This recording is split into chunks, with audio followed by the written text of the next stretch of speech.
40 ವರ್ಷ ಹಳೆಯ ಪ್ರಯಾಣಿಕರ ಮೀಸಲಾತಿ ವ್ಯವಸ್ಥೆಯನ್ನು ಮೇಲ್ದರ್ಜೆಗೇರಿಸಿದ್ದು, ಆಗಸ್ಟ್ ತಿಂಗಳಿನಿಂದ ರೈಲುಗಳನ್ನು ಈ ಹೊಸ ವ್ಯವಸ್ಥೆಗೆ ವರ್ಗಾಯಿಸುವ ಪ್ರಕ್ರಿಯೆ ಆರಂಭವಾಗಲಿದೆ ಎಂದು ರೈಲ್ವೆ ಸಚಿವಾಲಯ ಹೇಳಿದೆ.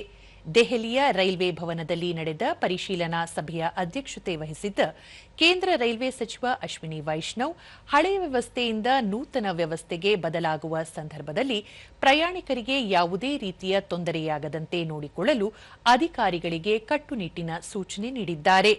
ಪ್ರಸ್ತುತ ಚಾಲ್ತಿಯಲ್ಲಿರುವ ಮೀಸಲಾತಿ ವ್ಯವಸ್ಥೆಯನ್ನು 1986ರಲ್ಲಿ ಪರಿಚಯಿಸಲಾಗಿತ್ತು. ಕಳೆದ 4 ದಶಕಗಳಲ್ಲಿ ಇದರಲ್ಲಿ ಸಣ್ಣ ಪುಟ್ಟ ಬದಲಾವಣೆಗಳನ್ನು ಮಾಡಲಾಗಿದ್ದರೂ ಈಗ ಅದನ್ನು ಸಂಪೂರ್ಣವಾಗಿ ಸುಧಾರಿಸಲಾಗಿದೆ. ಅತ್ಯಾಧುನಿಕ ತಂತ್ರಜ್ಞಾನವನ್ನು ಬಳಸಿ ವ್ಯವಸ್ಥೆಯ ಸಾಮರ್ಥ್ಯವನ್ನು ಗಣನೀಯವಾಗಿ ವಿಸ್ತರಿಸಲಾಗಿದೆ.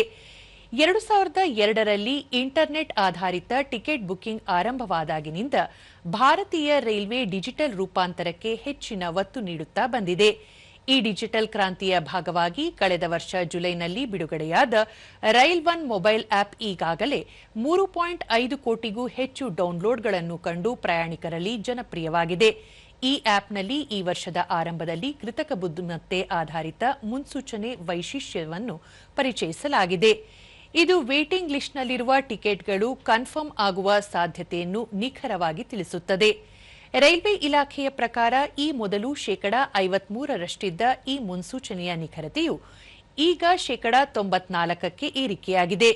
ಈ ನೂತನ ಮತ್ತು ಸುಧಾರಿತ ಮೀಸಲಾತಿ ವ್ಯವಸ್ಥೆಯು ಪ್ರತಿದಿನ ರೈಲ್ವೆ ಮೂಲಕ ಸಂಚರಿಸುವ ಲಕ್ಷಾಂತರ ಪ್ರಯಾಣಿಕರಿಗೆ ಹೆಚ್ಚು ವೇಗವಾಗಿ ಮತ್ತು ಸುಲಭವಾಗಿ ಟಿಕೆಟ್ ಕಾಯ್ದಿರಿಸಲು ಪೂರಕವಾಗಲಿದೆ.